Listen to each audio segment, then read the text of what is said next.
vəziyyətindəsən, az gözümdən ahar vəziyyətindəsən.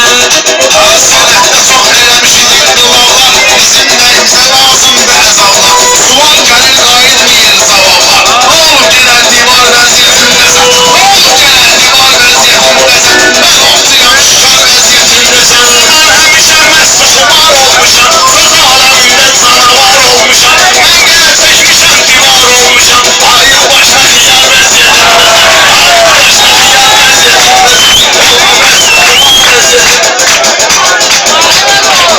Ana güya ki mənim xətrimi istəyirsən, arada mənim sözümdən inciyirsən, həzi adama xiyar düşün deyirsən, yenə də məsti xumar vəziyyətindəsən, yenə də məsti xumar vəziyyətindəsən.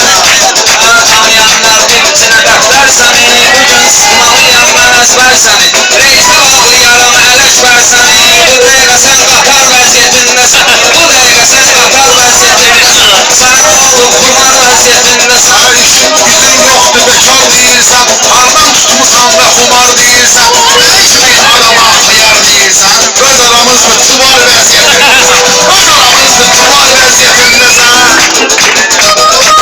Sənin yanında daydayın qalıb, sənəm şöhüsünə arxayın qalıb, hay-hayın gedibdi vay-vayın qalıb, hay-hayın gedibdi vay-vayın qalıb. Həl elədiyim qatar vəziyyətindəsən, həl elədiyim qatar vəziyyətindəsən. Mən bunları sözlə utandırmışam, sahili meydanda diyandırmışam, əzəyəkən mən səni yandırmışam, məziyəkən mən səni yandırmışam. Bot-botdur paşa vəziyyətindəsən, bot-botdur paşa vəziyyətindəsən. Sən də səxavətin bu fəndindəsən, hələ bilmə fikirlə səndindəsən, ələkbər bugün xirə kəndindəsən.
ihtiyar vəziyyətindəsən. Orada